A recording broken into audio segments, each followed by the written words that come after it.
dear viewers. Warm welcome to the another special episode of Channel I Xclusive. We have got two guests with us this program. One is Mr. Dembo Badjie, High Commissioner to India and Bangladesh of Republic of Gambia and Ambassador to Union of Myanmar. And we have got Mr. Haider Uzzaman. He is the Honorary Consul of Republic of Gambia in Bangladesh. Warm welcome to both of you. Thank you. Thank you.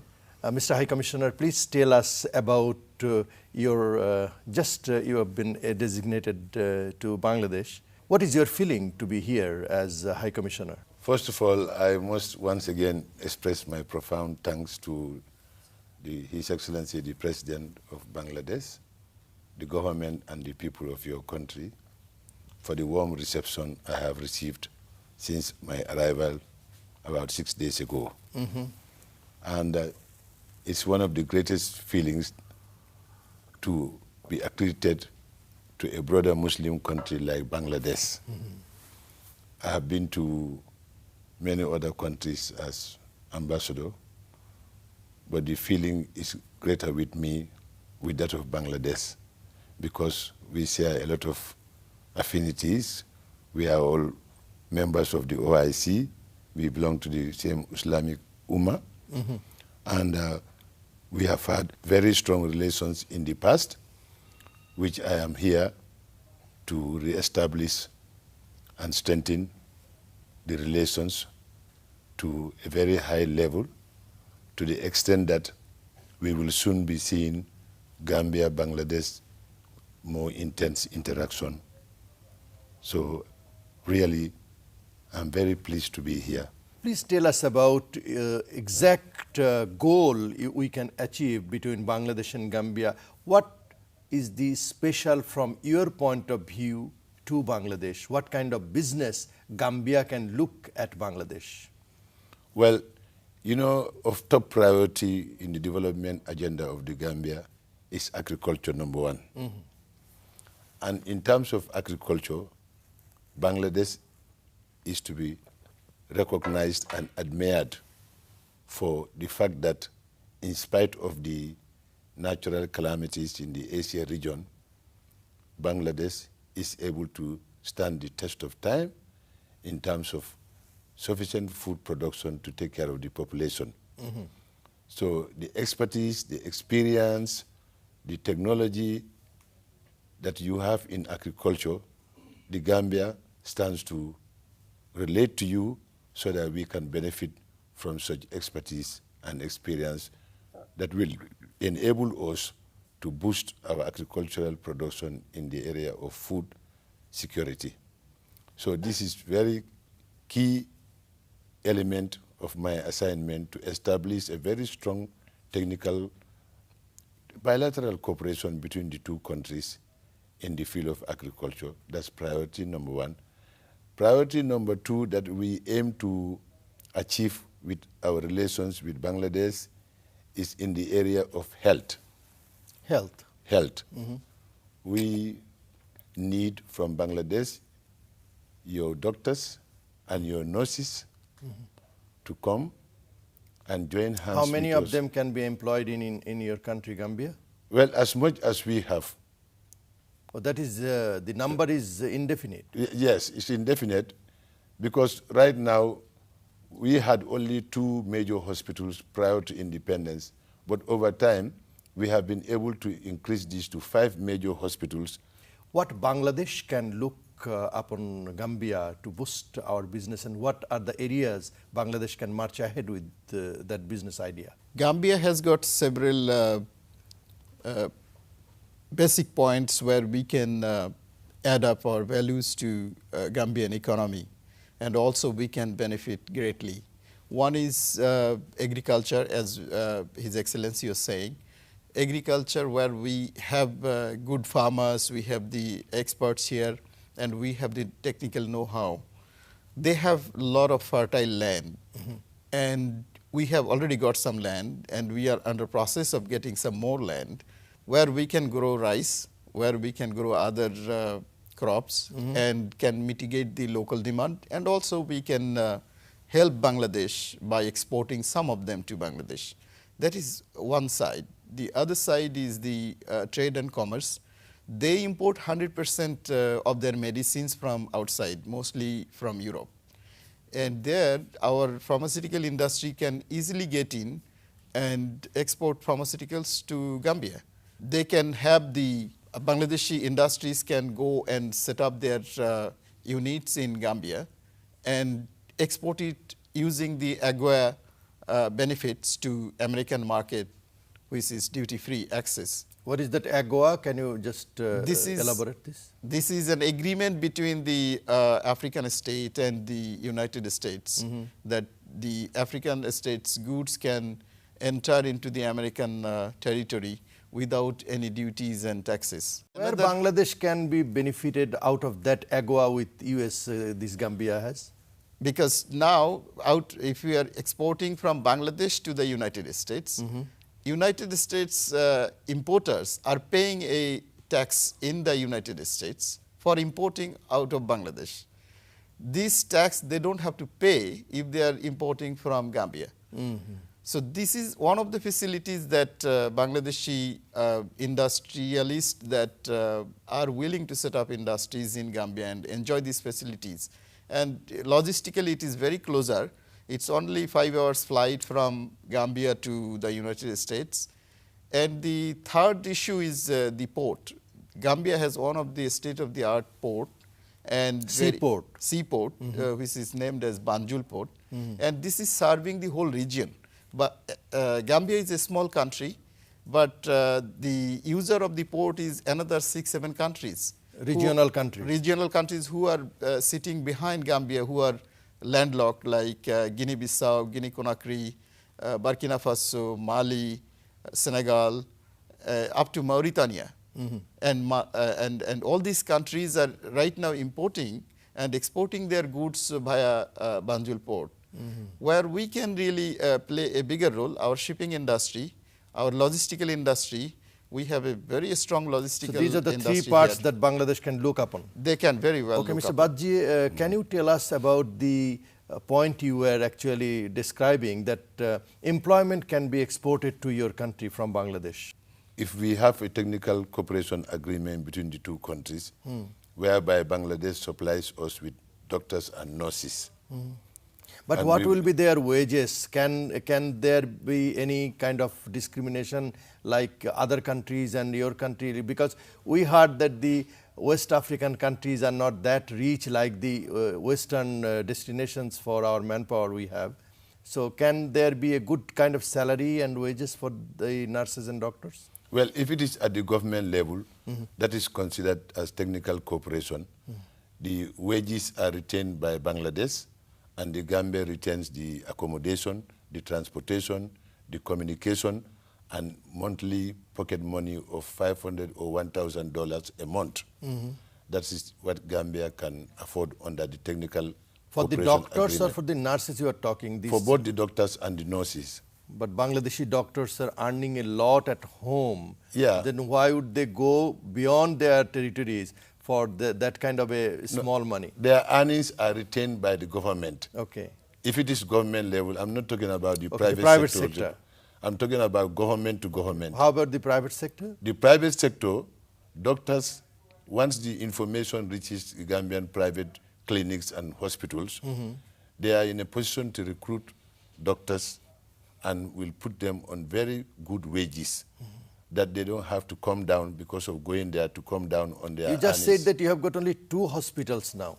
5 major hospitals. 5 major hospitals. Government. Government. That is and government. What is the numbers in the private sector hospitals? In the private sector hospital, about 4. 4? Yes. So 5 and 4, 9 major hospitals you have? Yes. What is the population size in your country? For typical Gambians, 1.7 million, but 1.1 million permanent foreigners. 1.7 million? Yes, and 1.1 million permanent foreigners, so a total of 2.7 million.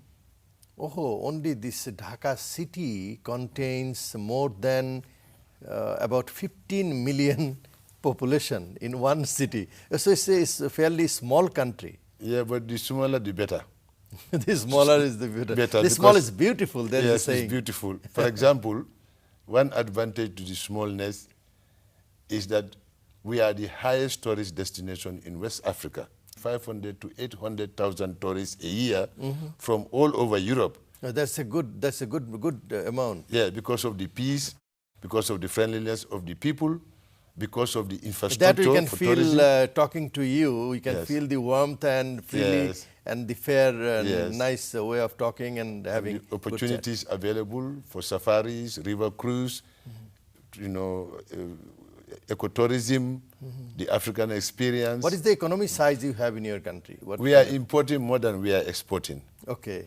It's an import-based country rather. Right, it's import-based country, and therefore the revenue also is more So what kind of tax-based. product Bangladeshi businessmen can export to your country? The one that will be very popular is fabrics or textiles. Okay. What kind of textile we are talking here? Denims or knitwear or woven? What? All of them. All of them. All of them So will all be kind very of garments can be exported to Gambia. Very popularly. Okay. And you have to understand one thing. When we talk about Gambia, the market is always beyond Gambia, because the 5-6 countries around us, they look up to Gambia to get their I things. believe 15 to 16 countries are situated in the West Africa. In 17. 17. Yes. So can Gambia be a gateway for Bangladeshi businessmen to start with? Yes. In fact, because we are already used as the supermarket of West Africa. So all the goods come to Gambia and they are exported in the region. So this will be a very good opportunity for Bangladesh to position itself for the quantum leaps in, you know, bringing in their goods and spreading it in the region. Dr. Haider, can you just tell us that we have got some kind of impediments, bottlenecks or red tapeism in exporting or discovering the new areas beyond our thinking, beyond our limited thinking we have? How our government machinery could be helpful in discovering countries like Gambia? Our country, our private sectors are very, very active. One of the best in the earth, I must say. What we need only is a policy support.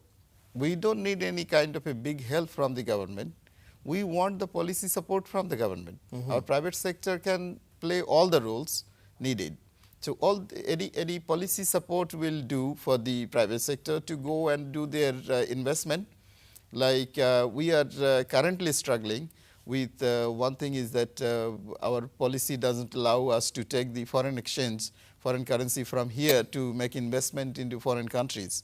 We had a meeting last year regarding this agricultural production in different African states with the Honorable Prime Minister, where it was decided that for agricultural purpose, these foreign exchange regulations will be relaxed and we will be allowed to take out our money to make investment in terms of agricultural products.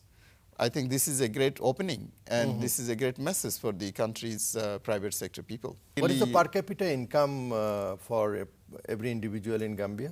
It's around $700. That's fairly good for a developing country, I believe.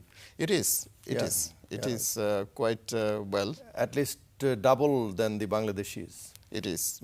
Though the size of the population is nothing to Bangladesh. It's 65 million. We are talking here in Bangladesh, and it's only 1.5 million total, the permanent Gambians, ethnic Gambians. Yes. But there are 1.1 million foreigners living into Gambia because of its They are peaceful permanent country. settlers. But we don't have even one Bangladeshis, except Haider Uzzaman. So we want more Bangladeshis. There is always the first time for everybody. So you have opened the door for Bangladesh. And the Honorable President of the Republic of Gambia mentioned that since we host 1.1 million foreigners, why not any amount of Bangladeshis, as His Excellency High Commissioner also mentioned. It's abundant land you have, right? It's a huge country, I believe, or it's a small one. Area-wise, Mr. Badjie? Area-wise, I think it's about 14,000 square kilometers. With your permission, I would like to buttress a point he raised about how Bangladesh Please go ahead. Go ahead. You are always welcome. Bangladesh business can be encouraged to go into Africa. If we take the example of other countries, for example, India has allocated $5 billion for African business and investment development. Any Indian company or businessman is allowed to access money from that fund to go and set up business in Africa. Oh, that's a good information. Huge information. America has followed suit. America has also established similar fund for American citizens to start looking outside and not inward, and they can access the fund to go and set up business all over Africa. In fact, as we speak now, the American government has opened chambers, U.S. chambers of commerce in nearly all the African countries, and they are sensitizing their citizens to start going to Africa to do investments and businesses. Good. And China already is in the forefront. They are infiltrating the African continent with massive businesses and investments because their government also has created a fund to encourage Chinese citizens to invest overseas and particularly in Africa. So in other words, now Brazil is also on the go. The Brazilian president visited several African countries, and now the Brazilian Chamber of Commerce and Industry is mobilizing, is sensitizing and mobilizing their industry to start opening their eyes and go and do business and investments in Africa. So I think, want Bangladesh to have a fund like that? Well, yes, if they have a fund like that, they are welcome. But what I'm saying is that there is a new strategy now to international diplomacy, which is mainly based on economic considerations. Yeah. So wherever you can open up to gain more, benefits for your country, why not? If this is the trend now, everybody is rushing to open up business and investments in Africa, I think it's not a bad idea if Bangladesh is also in the race. It will enhance the capacity of your industry to grow, and it will expose them to foreign markets, and through that, they will be able to expand their business. How much Bangladesh can export to Gambia if Bangladesh is that keen about it?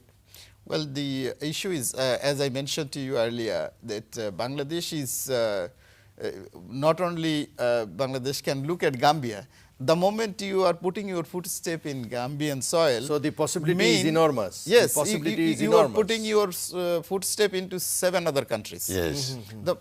And these are all open border, and there is no tax barrier, no visa, nothing is required for them to go internally from one country to the other country. It's a ECOWAS. This is the Economic Community of West African States. So this ECOWAS, all the 17 countries, they allow their citizens to move around, and their transports. It's like the European Union thing. Yes, and then this is how they can, they are using. So we should take the benefit of these facilities. So if you are looking at Gambia itself, may not be a very big market. But if you're looking at it as an ECOWAS situation, that's a multi-billion dollars business we are talking about for Bangladesh. And Mr. Badjie, as I learned that you are coming from a power family, rather, your daughter is the health minister in Gambia. Your country, and 5 of your brothers are in the same profession, diplomacy. They all are diplomats. So you can play a very key role in developing, in boosting up the business initiative from Bangladesh and the other countries you are accredited for. Yes, this is possible. And let me just give you one example.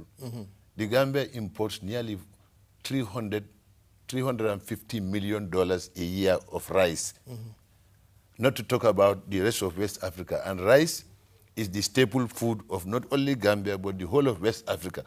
If Gambia is importing nearly $400 million worth of rice like Bangladesh. Yes, it's the staple food. More than Bangladesh. And the rest of West Africa is importing huge quantities of rice.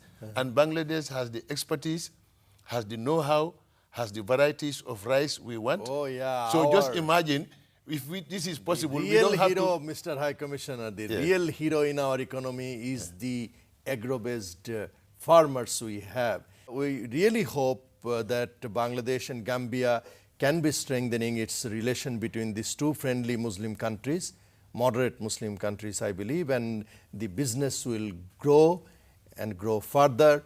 And you, Mr. Dembo Badjie, and Dr. M. Haider Uzzaman, Honorary Consul here, and you are the High Commissioner designated for Bangladesh, you both can play the pivotal role to boosting it up. Thank you very much for joining me in this show today. Thank you very much, and thanks to Channel I. We just concluded this show with a big hopes and aspiration that Bangladesh and Gambia can march ahead together, as Gambia has a population, very small population, but the 95% of the population is Muslim like we have in our country.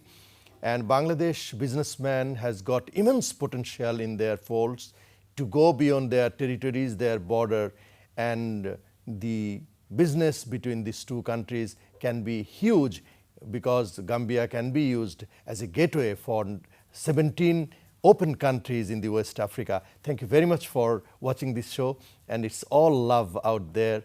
Dear viewers, you are the immense inspiration for Channel I and our show.